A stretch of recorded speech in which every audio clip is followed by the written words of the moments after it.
Good morning, good afternoon, good evening. Let's see. I always wonder how long does it take for us to start streaming, but welcome to the Venture Outfitter, where we have a special program for this week. And while I'm thinking about it, I've already gotten a lot of questions about next week. For those of us that are in the United States, we are going to do a program next week on Thanksgiving.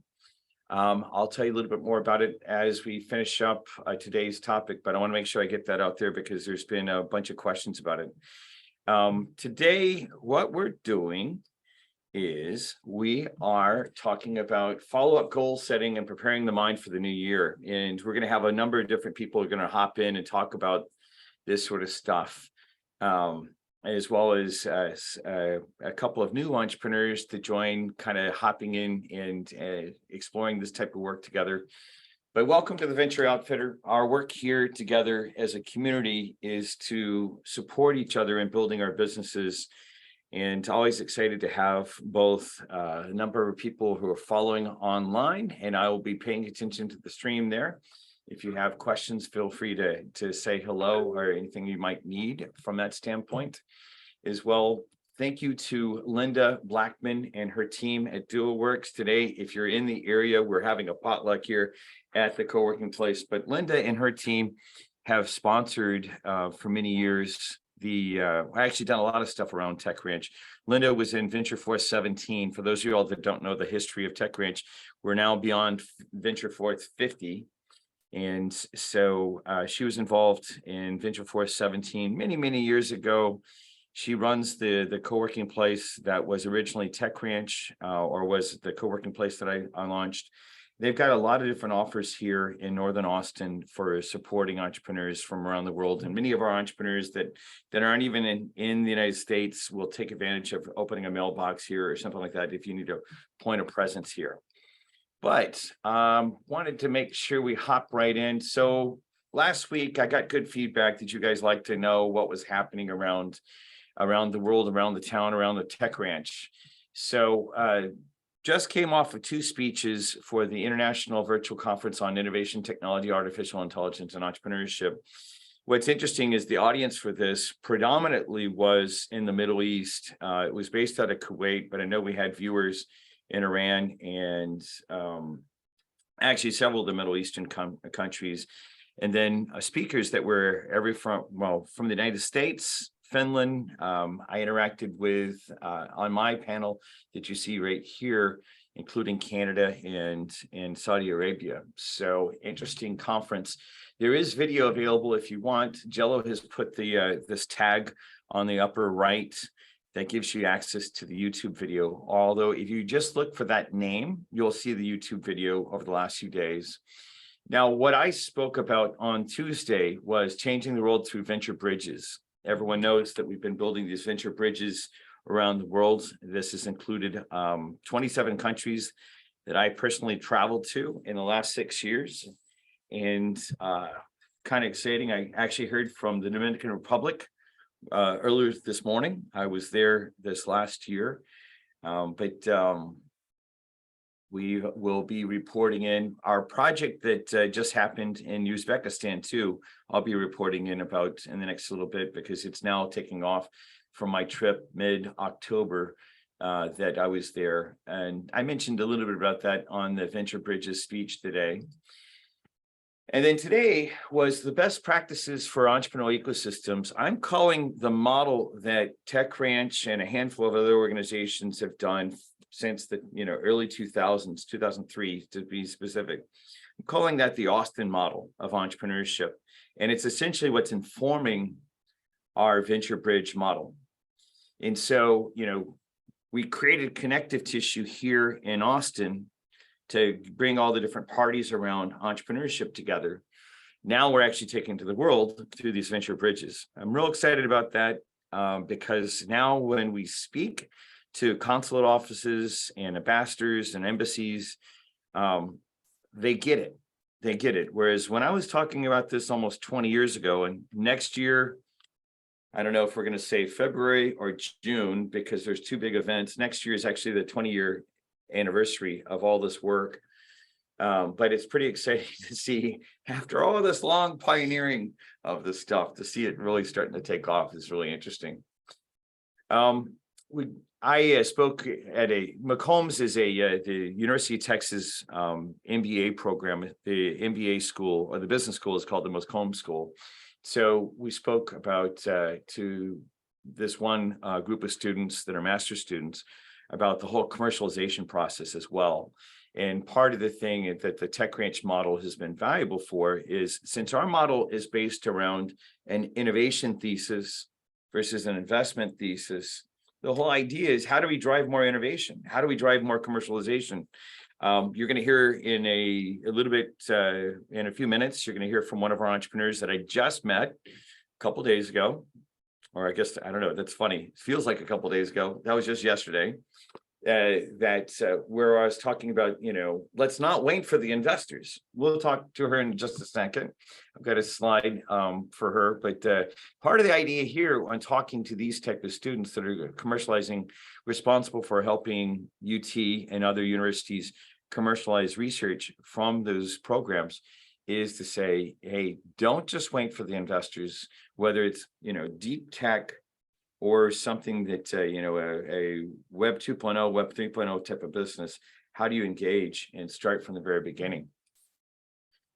And then last night was the Austin Technology graduation. I always love interacting with the ATI. ATI is the longest standing incubator in the United States for technology entrepreneurs. They focus on deep tech, and they've been a really strong partner of TechRanch for many, many years. In fact, we rented from them back in 2008, 2009 to 2010. When I had started the Austin's first co-working space, we originally had the smaller space, and ATI was only working with 1 out of 20 companies. Their model was very, very focused around a very specific format of entrepreneur, whereas I was saying, we need to open it up. We need to open it up. And so TechRanch and ATI worked together, where we were the community model, and they were very focused on these deep tech issues. So we got to celebrate with them, had a few drinks, as well as this big celebration. One of the things that happened is Mitch Jacobson, the executive director, announced last night that he's retiring. And it's important to me as an Austinite, as Austinites do, to really celebrate this man, because he really made this organization easy to work with and very accessible in a way that even previous executive directors did not do. And I just want to make sure I take a moment and say how important it's been to have Mitch in this position. And I am going to miss having him as a colleague at the ATI. Now, we even said last night, I went and fetched a drink for him and carried it up to him. And, we were talking about all the different times that we've gotten to work together. We're definitely keeping him in the advisory board for TechRanch, and there's going to be other activities. I'm going to talk him into coming and speaking to us here at the VO Weekly as well, just because he's an important icon in the history of Austin, and also has a depth of knowledge about the whole commercialization process and some of the Austin lore about what makes the city so powerful in the context of entrepreneurship. So also yesterday, Austin Startup Week has been going on this whole week, and I don't remember exactly, but it's on the order of about 100 different talks of, each day there's a number of different talks that are happening. Had a lot of fun. This is Annie Hardy, who many of you know have been involved with TechRanch for many, many, many years. And I'm excited I got to sit into her talk, where she was talking about the future. We'll get her to come talk about the ethics of the online world, about what's happening in that context as well. But there are many different talks, everything from investment to innovation to work like this. And it's real exciting to get to see that. Many of y'all know Jacqueline, who started the Austin Startup Week like years and years and years ago. It's been more than a decade now. Jacqueline Hughes, that is. The beautiful event, hundreds and hundreds of people there. Part of what we'll start to do for those of you all that are not physically in Austin is helping you connect into the networks about what's here and stuff like that. So yesterday I had the honor to, while I was going to lunch at the Startup Week, I sat next to this one entrepreneur, and actually I'm gonna ask her to tell part of the story about what happened and what her results are. I said, hey, I want you to come on to our program as part of the challenge that many of you that are here today already know. And I'm looking at you, David Potes. You've been challenged more than anyone else here. But Victoria, why don't you come on the line and the Jello will put you on the screen alongside of me and tell me all about tell us about what your venture is, and then tell us about the challenge that we got to talk about. What are you up to? Give us your elevator pitch first. You got it. I am in a new space, which I am trying to plan on disrupting a $40 billion industry that has been in existence since the hands of time, and that is the death space. So death tech is what I'm calling us. And we are here to basically revolutionize the new age of tech into transparency, options, education. There are so many regulatory rules, laws. Every state is different. People don't know their rights. The amount of money that can be saved, the transgenerational wealth gap that can be solved. The planning, it's about planning your demise, and everyone knows what you need and what's going to happen so that your loved ones are not left with that. That's been 25 years in the funeral service. It's important. It's important because I hear everyone's doing it eventually, right? We all have to go. And so spinning. Yes. Yeah. So what was the challenge? You're helping people. Like I mentioned, she mentioned to me yesterday what she was up to, and I mentioned that when my grandmother passed, I was like, I didn't want to have to deal with funeral arrangements and all that sort of stuff. So I just wrote a really, really big check and just handed it off and all that sort of stuff. And, my aunt and uncle and, no one was prepared for the moment because we never thought we'd lose her. And I still kind of bummed about losing my grandmother, but you have a way of actually taking people through the process to prepare for those moments way ahead. I've coined a term in Los Angeles for the last 12 years, a funeral concierge. And what I do is hand hold and walk you through before dying. If you're, don't have a terminal illness, but you have questions, but also walking you through the entire process before that funeral happens, when the funeral happens, answering your questions. Food, making arrangements, finding flights, vetting funeral homes, finding the best price for you, and really being that advocate and voice for you, which allows the family to actually grieve. And that's something that's been taken away from all of our families around the world. Everyone has specific cultures, rights, customs, and traditions. And if you're worried about money, expenses, who's cheating you, the creepy stuff you heard, I'm that professional that's here to produce many more of these funeral concierges around the world with some great training, education that will go out and employ. Now, Kevin, after speaking to Kevin, gave me the greatest challenge. After talking to my partner last night about this challenge, really even changed the trajectory of what we want to do. And I really want to thank you, Kevin. I really want to thank you. And what he said to me, so what's your stage? What do you need? I'm like, we need funding. And he's like, no, you don't. No, you don't. You need to go out. And your challenge is, let me say it right, because I'll say it differently. I want 100 scalps. In my business, I think 100 skulls is what you said. You need me to bring 100 skulls. And it's a movie reference about Kevin saying to me, I want you to go out and just build your business and finding 100 people that would say yes to you, want to engage. Everyone has to go this way and people have questions. Somebody's taking care of somebody, got a question, worried about somebody dying. We are who we are.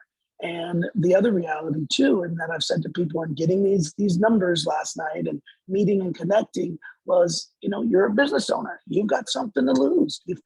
You've got things to protect. If there's no one in your life you're taking care of, why do you not have your business taken care of with a professional that can make sure you get the right path? So Yeah, in that so let's challenge last night, yeah, let's reflect yeah, on that. So the thing that she's saying is, she told me, I said, so what's your next step? Because because I'm responsible for so many different family members, aging family members, and I'd like to kind of have a plan on everything, if at all possible. I was like, okay, well, I'm in the market. Where do I sign up? Right. And she said, well, I need to get funding first. And the thing that I want to make sure is we start doing, we're going to be talking in a few slides about the whole process of how to build your business. I'm like, you don't need funding. We're actually surrounded by, I don't know, a couple hundred people.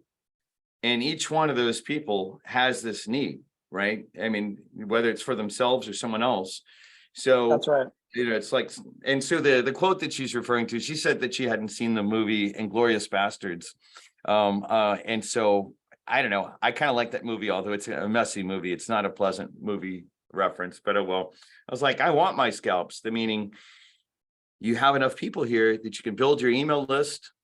And then with your email list, you can close your first set of customers, like that. And the challenge that I was putting in front of her is to say, don't have this idea of waiting for someone else, like an investor, to enable your business. Figure out how to enable your business from the get-go. This is going to be, you're kind of setting the table for the conversation we're going to have about how, instead of putting goals where we're really dependent on someone else, you're actually able to engage directly. Any reflections about that now that you've gone through? And tell me what the scalp count is. My scalp count in less than 24 hours, taking into account a good 6 hours of sleep, I got 30 more names and at least 15 to 20 minutes to talk. That's perfect. It's not a subject. You just go, yeah, take my number. Let's talk later. It's whoa, wow. So it was amazing. I'd be happy to get all of your information as well. But it's basically going to help me build this traction and prove who I am, what we're doing.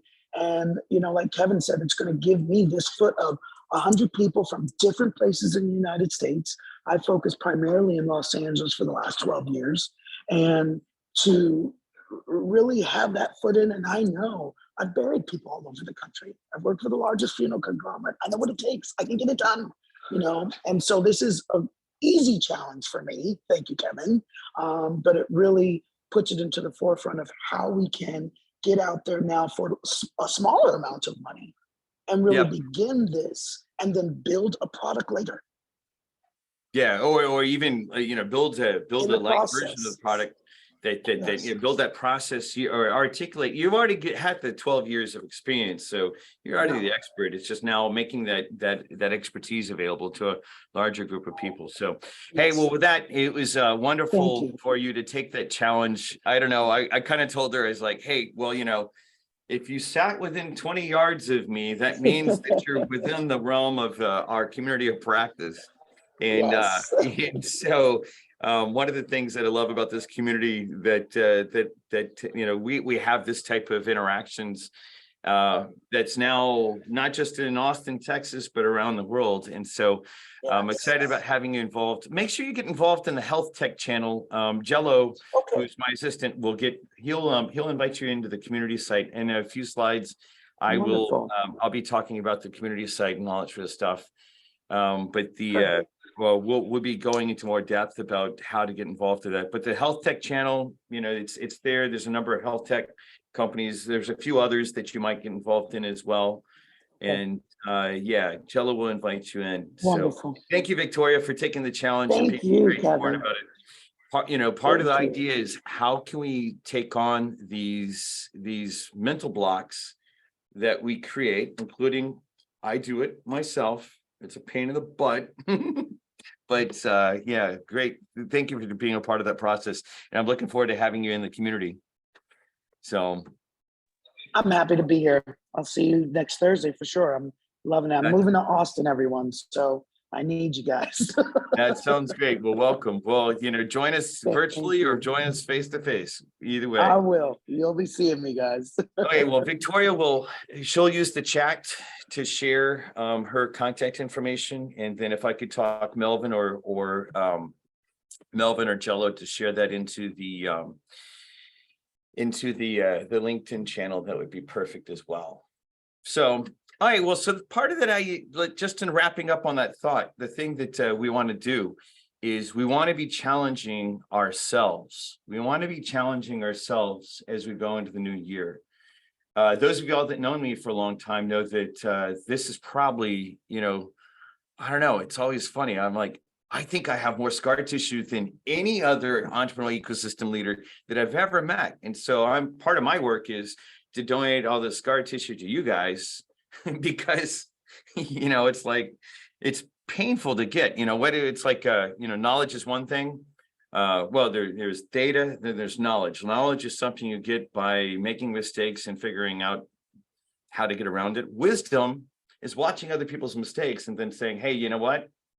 I'm going to avoid that mistake. So that's partially what we're here for. I'm sharing some of my scar tissue with Victoria and others, but part of the thing that we'll do as a community of practice is to really work on that. So thank you, Victoria, for joining us today. All right, well, so let's talk about that. One of the things, and I'd love to actually, before I disclose it, love to have anyone that wants to retweet this or reflect on this tweet that I just launched. I told the green room right before we launched that I was going to at least send one torpedo. So I'm about to do the torpedo reveal about what I just launched. And I think it's an important conversation to talk about. I'm kind of having a little bit of fun with it. So what is it that I'm leading up to? So I just sent this tweet and copied our friend and fellow Austinite, Elon Musk. It's been recently said that Elon Musk is the Lex Luthor versus Tony Stark. I think the key possible insight to this comparison is that Elon hadn't had the catharsis yet that Stark experienced. No fatal reckoning. Made this happen to change the world for the better. What do I mean by that? For those of y'all that don't know the movie references, Lex Luthor is one of Superman's greatest foes.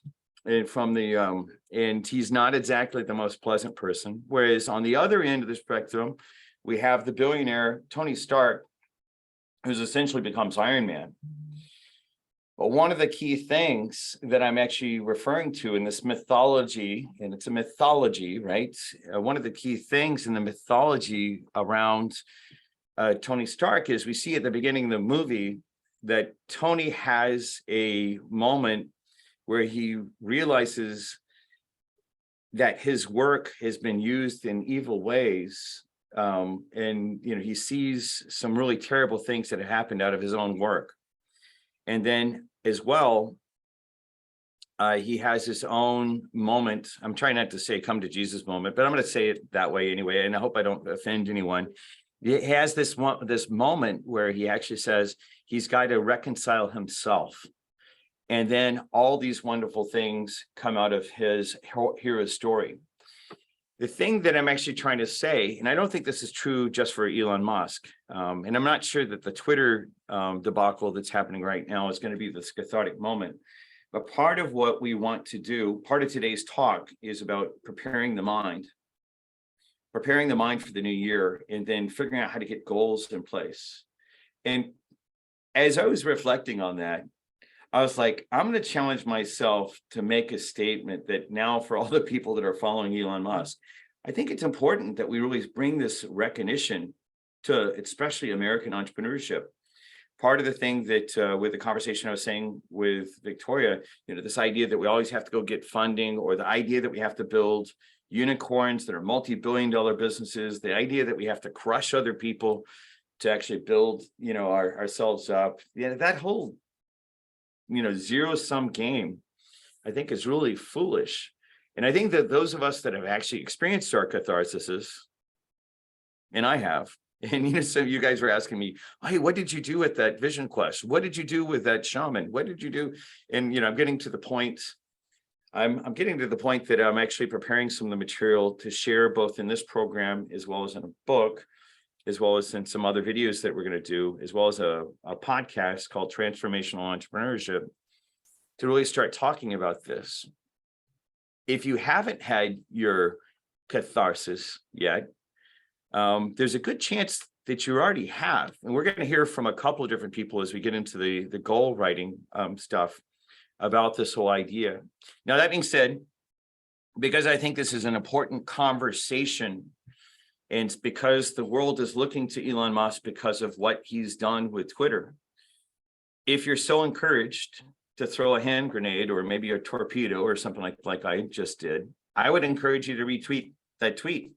You don't have to. I'm not as active on Twitter as I'd like to. So I'll put this on Instagram after we finish this program and stuff like that. I just didn't have the time because I was trying to prepare. I was running out of the meeting or the presentation I did in Kuwait this morning, and then getting dressed and getting prepared for coming all the way over here to the studio. And just didn't really have a chance to echo some more of this out. As you can see, 10:56 a.m. is when that launched, and here it is, 11:28. But I think there's an important conversation to be had around that, which leads us in today's topic: goal setting and preparing the mind for the new year. Part of the thing that I'm actually going to talk about is I have a fairly simple, excuse me, I have a fairly simple idea that I want to share with you. I've seen this idea happen with a number of different people about how to prepare the mind. And I shared earlier this year a process that Dr. Misty Funk had shared with me and a group on a program that she used to run in Austin years ago, about, as it comes Thanksgiving, to do some writing. And essentially the writing is, what is it you want to have happen in the new year? It could be great things. It could be things that you need to leave behind. Perhaps you had the end of a relationship or a death in the family, or had something else happen. And, there might be some things that you need to release, right? That's kind of the pointing to that I'm pointing to catharsis. There's that process is called integration.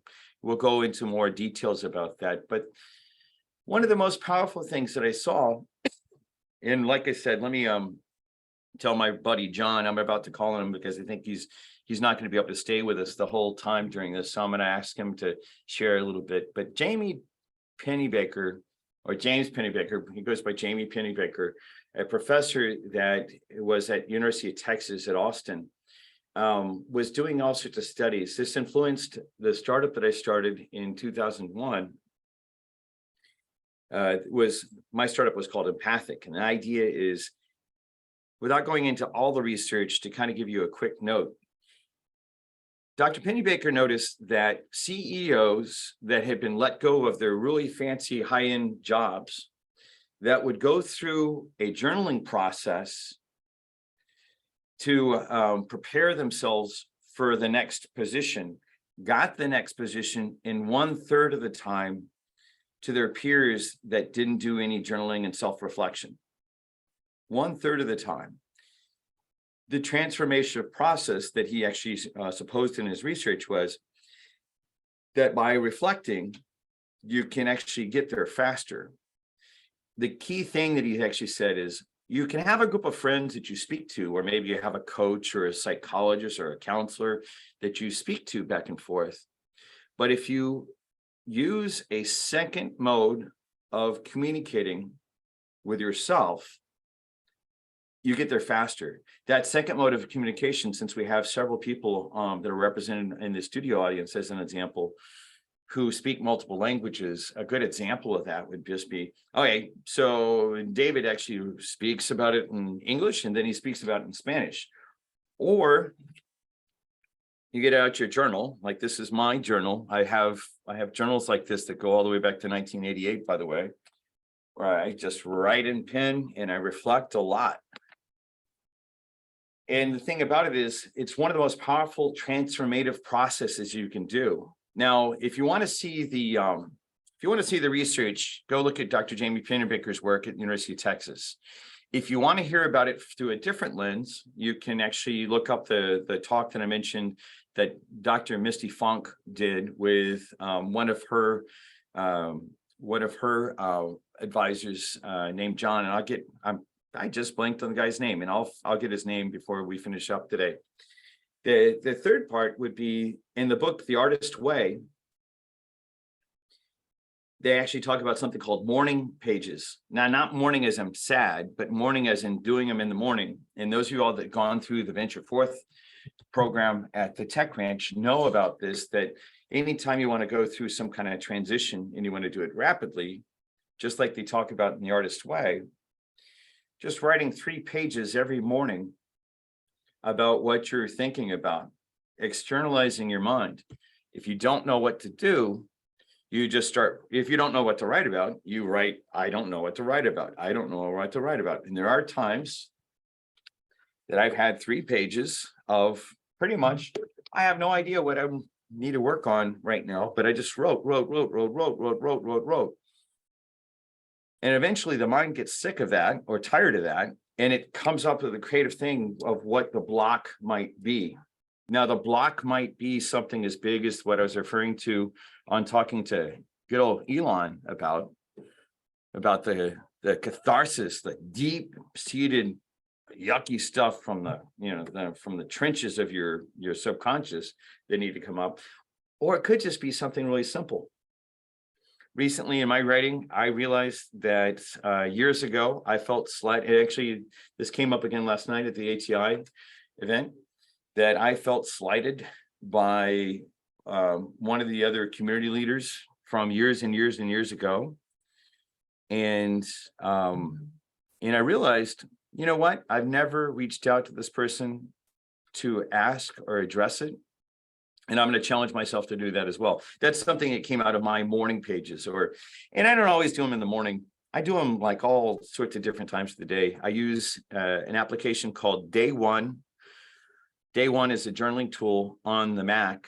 I think it might be on the PC as well. I don't know specifically, but it's on the Mac, and it's a great tool. So if you don't want to do this, now I notice that I'm a little bit deeper in my thoughts, and it's probably because I grew up with a pen, right? I grew up with a pen. I'm not necessarily, although I probably got to work with computers more than anyone else I know that's my age or younger. The main thing about it is, for me, I get to a little bit more of a creative space if I'm writing with a pen than I do if I'm typing with my fingers. Why am I saying that? Like all these different pathways, if we're describing what's going on in ourselves, we can actually come up with figuring out what that block might be. The other side, and this is the thing to start with Thanksgiving Day, if you're American or not, you celebrate Thanksgiving or not, Thanksgiving this year is on November 24th.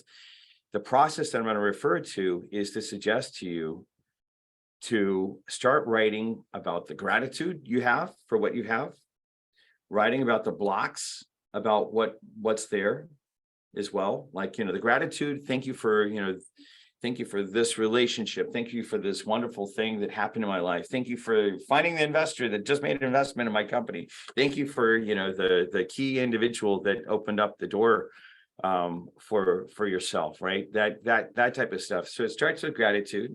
It also could be a conversation with self about what are your blocks. And then in priming for the new year, it can be, what do you want the new year to be? So I got the benefit of working for a man that created a reality distortion field around him. Everyone knows that, right? I got to work for Steve Jobs. Right out of college, I got to be look at this guy that's saying, okay, we might be here right now, but within a year, we're going to be here. And people couldn't imagine, normal people that didn't work around him couldn't imagine some of a radical departure between those. One of the ways of priming your mind for that is to be writing about it. What is the possible future that possibly could be happening next year that sitting where you're sitting right now, if you're being really practical, you can't imagine, but all of a sudden, you hop to a whole different level. a simple example of this challenge was, I met Victoria. We're having lunch. I'm eating my kimchi because it was it was a Korean-based meal. I'm having my kimchi, having my rice, and I'm like, wait.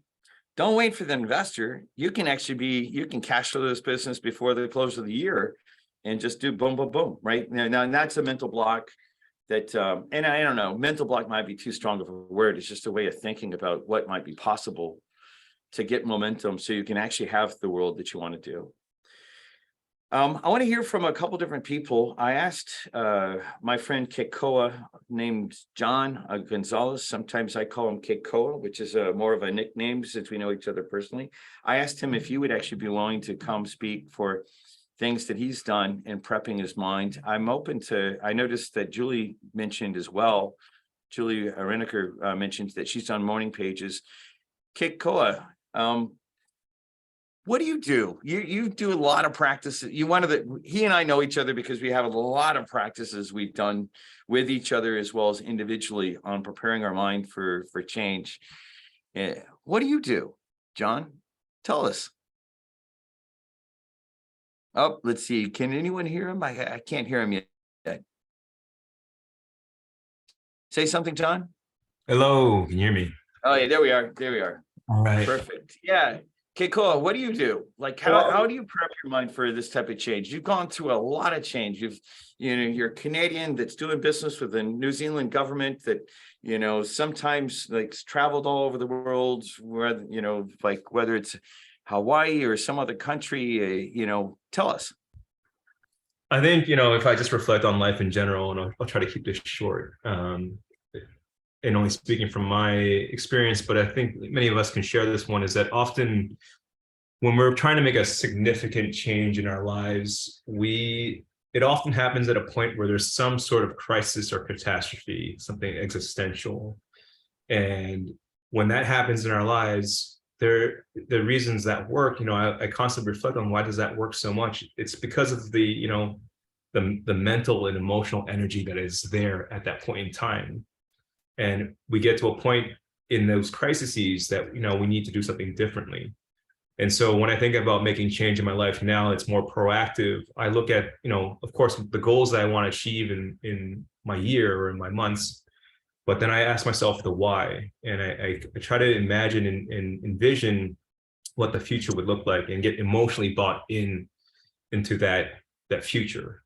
And I prepare myself knowing that it's going to be a challenge. It's going to be hard, because often what is required for change is a lot of, we're talking about catharsis, meaning purification or cleansing or releasing.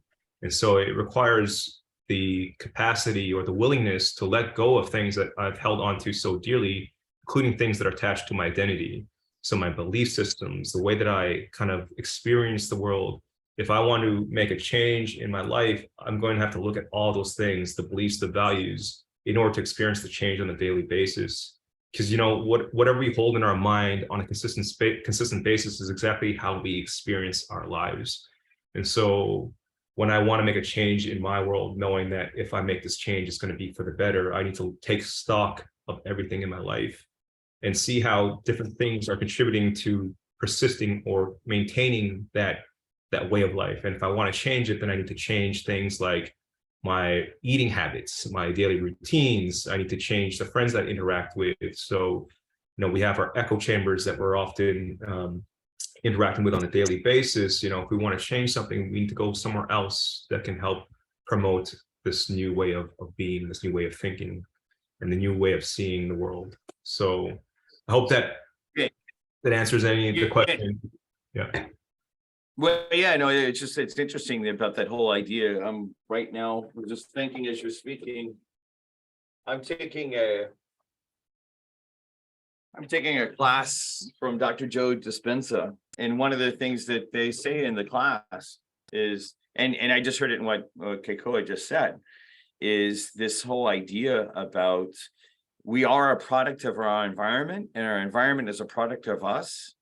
So being very conscious about cultivating and changing, whether it's Kekoa mentioned but changing eating habits, changing location. I know that he's traveled a lot. You've traveled a lot over the world, like, putting yourself in different environments and stuff like that.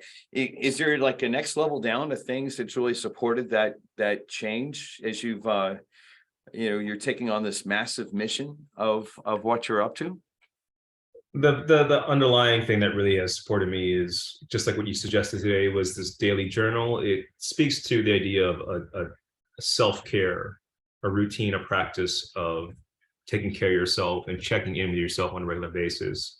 Because I think ultimately when it comes to change, it's knowing like really who you are. And the aspect of changing is, as we are as individuals or as entrepreneurs, is actually the process of becoming who we are.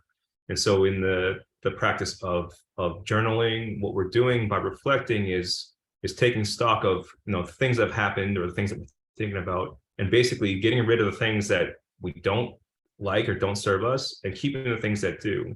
So the foundation for me, I would have to say, is basically my self-care practice, or people will call it a spiritual practice or some sort of self-development thing. So every morning for myself in particular, I always make sure to go for a run for at least 20 minutes. I meditate for at least 20.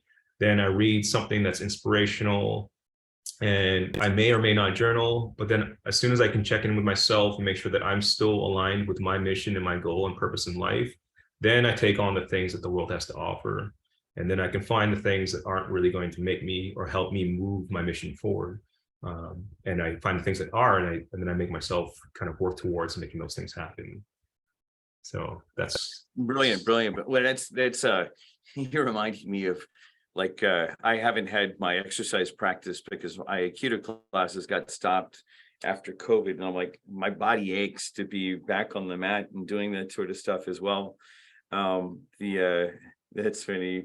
We're actually getting some different chats. Paulina says some of us have to have coffee. There you go. Coffee means for me as well. But then to actually take time with one of the things that I've just done recently, it's a little bit of a change, is make my really strong coffee and then walk out onto the balcony. I have this balcony at home, and just sit there and not allow myself to have my phone out there, and just maybe 3 to 5 minutes of staring at the trees. Thankfully I've got these big trees in my front yard that are probably a couple hundred years old. I actually don't know how old they are, but they're massive. And just sort of hang out with them, whether it's cold. I did it recently when it was rainy, and same kind of thing. So it's interesting to think about. Any other words that you'd like to share? I know that he mentioned in the Keiko, I mentioned in the like in the notes earlier when I was asking him to speak, that he was going to have to take off. But since you're such a good practitioner and someone that I definitely learned from, yeah. Any other thoughts you'd like to share before we bounce around and ask others for their insight? Yeah, I think, I'll just reflect on what you just said about the morning. There's actually a teaching or a practice, if you will, of the Mohawk people up here in New York.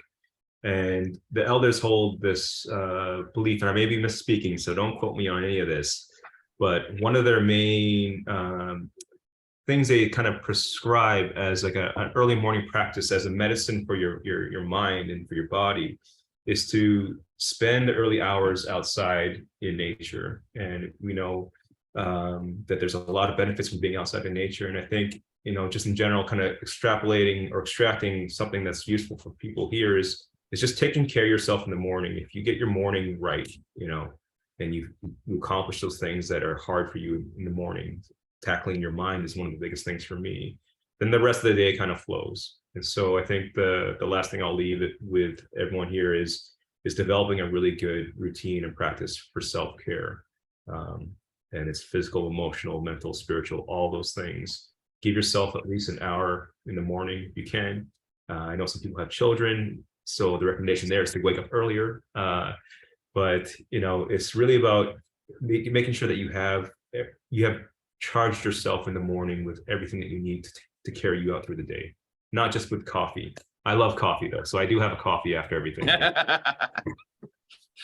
Yeah, no, we have a bunch of votes for coffee. It's, 1 or 2 cups, that's okay. It's just, let's make sure that it's not like in days of old when I built the conversation engine behind Dell, I would go through a bag of espresso in 2 days, and it was not the thing to do.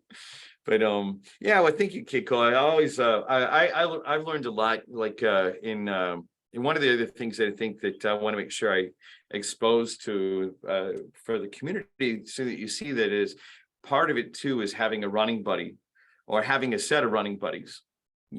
John, I call him Keikoa.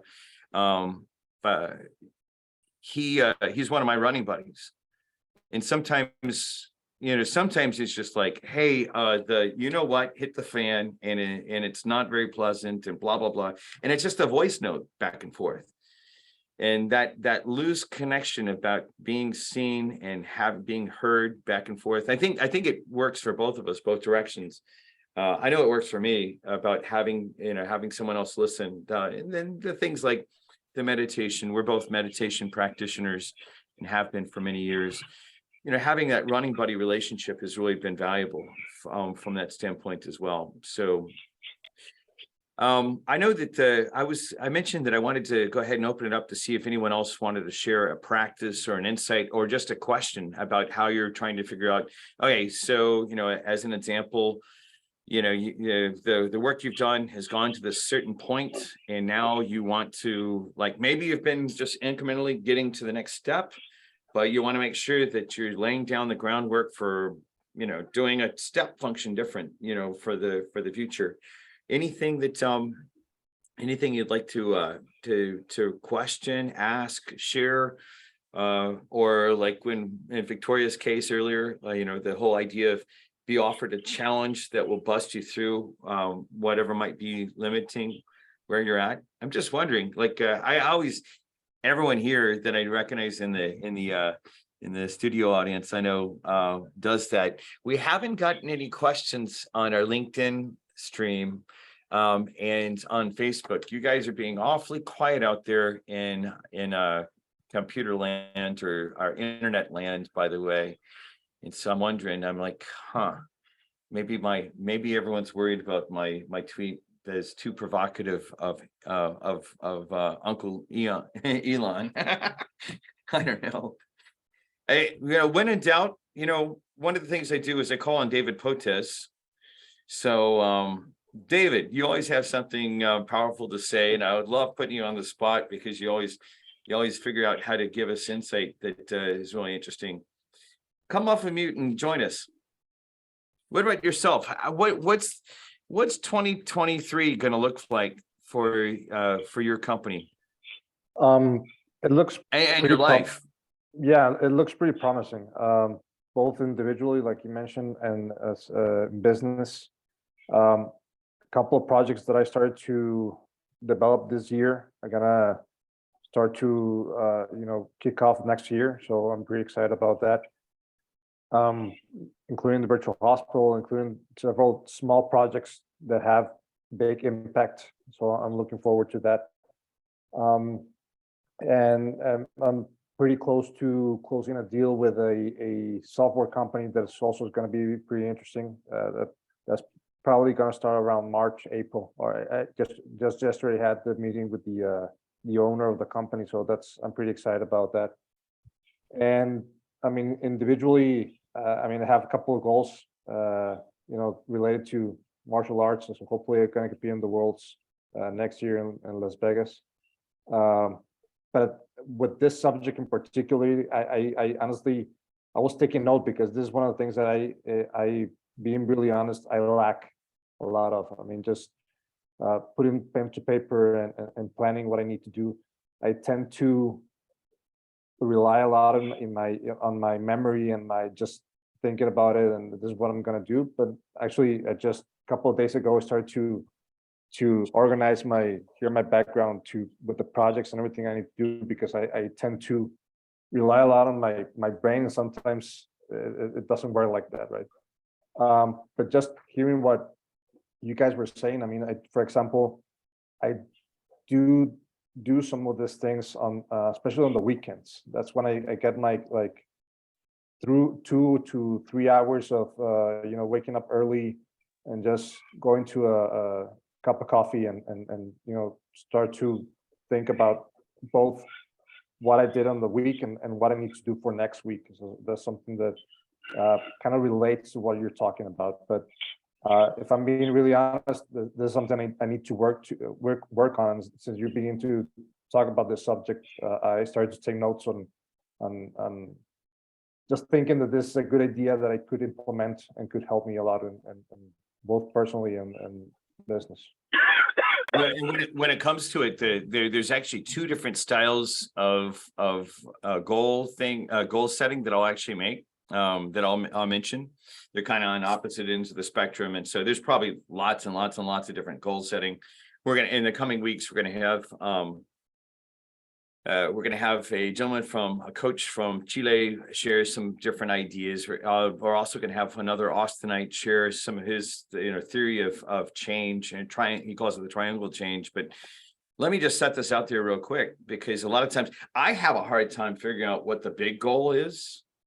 I have a hard time figuring out that, and I've never really been good about, big goals, because if I'm doing something big, I'm like, let's disrupt the market, right? Because that's been what my career has been kind of about. But we're going to set the following goals for the year. And there's also something called Kaizen. What is Kaizen? Kaizen is a Japanese term that says, you know what, we're just going to get incrementally better every day. Kaizen is kind of what happens in Aikido, the martial art I practice, where, it's like, I'm not trying to beat the other guy. I'm just trying to beat myself from yesterday. Victory over self is the way they say it. So one of the, David, what I hear you saying on this is, sometimes because we are pushing so hard, I think it's difficult to actually have it's difficult to figure out what the big goal for the 2023 is, but it could be that it's an incrementalism. My coach, the coach that I work with, I've hired a coach. His name is Ari Messel. And when I was asking him how should I think about my goals for this next year, he said, "Hey, Kevin, don't worry about the goals for next year, since I'm not reporting to investors. I'm reporting pretty much to myself. Be very concerned though for incremental change on a daily basis, like incrementally better." David, I just throw that out there because I think you and I are very similar in a lot of ways in that practice martial arts, push ourselves extremely hard, both physically, mentally, emotionally. And then also sometimes we don't know what's right around the corner. Like you've mentioned in previous meetings about the meetings, or the random meeting that opens up the whole next gateway, right? It's kind of an interesting thing. So I don't know. I know, well, David, if you had anything else to say about that, come on back on. But I think RD also had his hand up a while ago and was here. He was here in the studio for a little bit, and then he ran back down to his car. RD, did you want to say something? No, I was just scratching my eyeball. Okay. Well, I was going to say something earlier. Lean manufacturing, Kaizen is real familiar to me. So that's all. I was like, small incremental steps of improvement. Yeah. Say more about it, because you with your manufacturing expertise, tell us a little bit more about the whole process. How do you do it? What do you do? It's kind of funny in that the Americanized version of it is people have gone, oh, we're having a Kaizen event, and it's just this massive cleanup to throw everything away and make all sorts of dramatic changes. But a lot of that was generated philosophically out of the aftermath of World War II, when the Japanese didn't have a lot of money to invest in capital equipment. And the thought of like rearranging and redoing all the equipment that they did have was just sort of insurmountable. And they didn't have the kind of money to take this, old machines and revamp them. So they started doing really small things, but it was methodical every day. And it's, if you really understand, if you looked at some of those curves of compound interest, it has that same sort of rhythm to it of you invest a little bit every day, and then you sit on it and you keep at it for 20 years, right? You keep at it for, many years, and you start seeing that, compound interest kind of behavior. And that's really that method that's, integral to the culture. Exactly. Well, it's an interesting thing to be able to do the American style. We're gonna change everything within 3 months, or the Japanese style. Let's just get better every day, right? So The Americans actually branded and call it a Kaizen event, and it's one of those things, but it's a tiny piece of a big puzzle. They look at it in terms of lean manufacturing, and lean manufacturing has a whole lot to do with accounting principles and inventory and all sorts of other things, and marketing, right? The way that the marketing structure is that you figure out what the customer is willing to pay for, and then you back into how you achieve it, right? So it's actually, it's not just lean manufacturing, it is the entire system. Well, it's an interesting thing then that we're going to have Brian Massey come back on and talk about his non-MVP approach to figuring out customers. I just recently talked to him about that, about having him on the VO Weekly. It's the same kind of thing about what RD is talking about, where a lot of times when starting a business, and this is true for your life too, you can do the same thing, like, when starting a business, you put together the deck first, the presentation first, even before you have the product, and then you can kind of get pulled into it. In 2015, 2016, those of y'all that remember back in that time around TechCrunch, all of a sudden Kevin started traveling internationally a lot. TechCrunch started when I left Austin and went to Chile in 2003. So it's not like international, it was not the first set of times for doing all the international work. Part of what I did was I put together a deck about my own life. I actually have it on my Chrome. It's like the 7th tab over that's always there. And I just started visualizing what do I want to have in my life as well, to put together the PowerPoint presentation. And it had all these different pictures. The one that I had in 2016 had all these different pictures of all these different countries, of all these different entrepreneurs.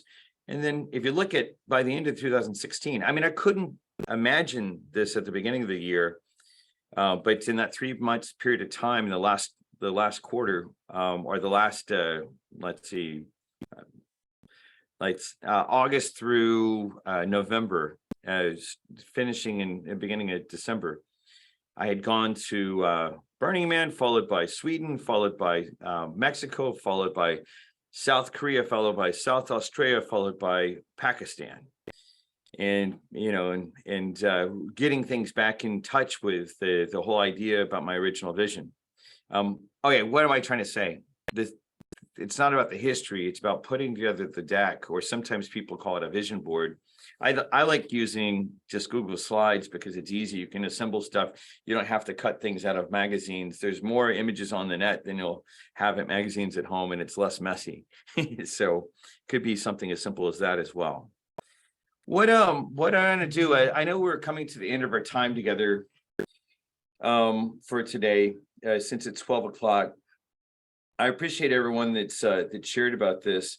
The main concept, the main takeaway that I want to suggest is starting at least by Thanksgiving and not before. Write about what do you have gratitude for.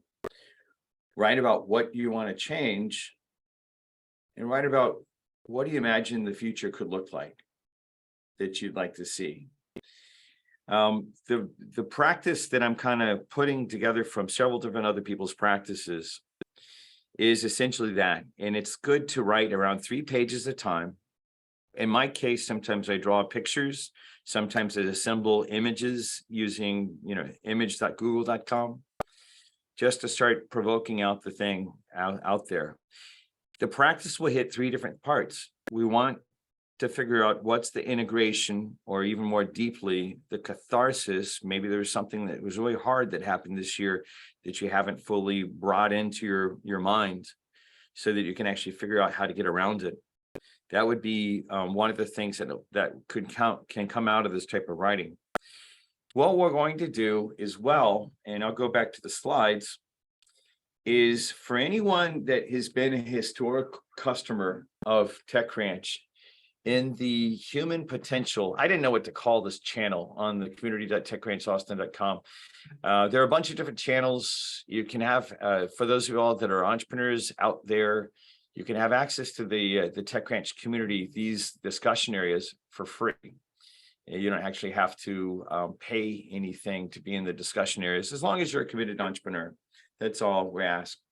But if there's anyone that would like to go back and forth concerning this type of practice, especially if you've been a TechRanch customer in the past, that is, and the truth be told, we can work with others, but I'd like to have conversations going on in this human potential channel. This human potential, as you can kind of see from what Melvin posted here, he's just sharing, hey, here's something to help you get ahead. Human potential, what this really might be more appropriate is entrepreneur potential. How do we actually transform ourselves while we're transforming our businesses? Anyone that wants into this channel that's on, like in our studio audience, you're welcome as well. The main thing is to get in there and state, hey, this is where I'd like to go. If you want to externalize some of your goals, it's a powerful thing to actually have us be as a community of practice. And it's another way for us it's another way that we can actually share and support each other as a community of practice with each other. Now, next year, starting after the year, we're going to be formalizing a lot of these practices in a group coaching program that's based around the individual coaching program that we've been running successfully this year. I don't really think of myself as a personal coach or a professional coach because I think we're doing different kind of work, but sometimes tapping into those kind of capabilities can really push us beyond what we might imagine is possible in extremely short periods of time. And so, but that being said, starting on Thanksgiving, I'd love to see some interaction back and forth. Next week, part of what I want you to come to the table with is I'm going to be, since it's going to be Thanksgiving here in the United States, I would love to hear from a number of you about what do you have gratitude for, and make sure you reach out to me, especially through, or reach out to me in Jello and say, hey, I'd like to, share 30 seconds about what you're feeling gratitude for next week. You can post that out here as well, and we'll do a lot of interactions there. We are starting to really ramp up the community. We're about to bring the 400 people that are still in the Slack channels into our new circle implementation. So the main thing about this is to take advantage of our community of practice together, so we can push each other to a different level, and including me. I'm looking for your support in taking this work to in the seeds that have been planted now in over the last 6 years in 27 countries, and then the countries and stuff like that, the ecosystems in the years before. It's now time to take this work to a whole different other level. So I'm not just, as they say in that silly hair club for men commercial, I'm not only the CEO of the company, I'm also the one of the, well, actually no, I'm not one of their customers, as you can kind of tell. I'm not worried about that, but on this practice, I'm going to be practicing along with you. So and so then how do we get to that? If you're not already in the community sites, Jello will add you, and Jello's authorized to add everyone here. He can share with you if nothing else, shoot your email address to him via WhatsApp, and he will add you in there. Like all the people that are kind of close family of TechRanch should already be in there. We're about to invite the larger group, which is around 400 other people. And then we'll go back to all the Venture Forth groups as well, all the alumni, and be inviting them in, because we now have one place that I'm confident we can actually really do some interesting things with.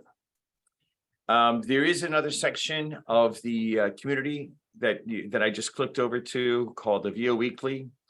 If there's follow-up and questions and thoughts about what's happening, and you want to have a discussion after the discussion about this topic or any of the other topics, this will be the channel to do it, and you can join in right there. And look at the discussion topics as well, there's a number of different topic areas that we have volunteer community members that are leading those discussions and just seeing that they're happening. A lot of times, as an example, I'm in the position that I can crack open customer relationships at large organizations, but a lot of times I'll bring those relationships into these specific areas.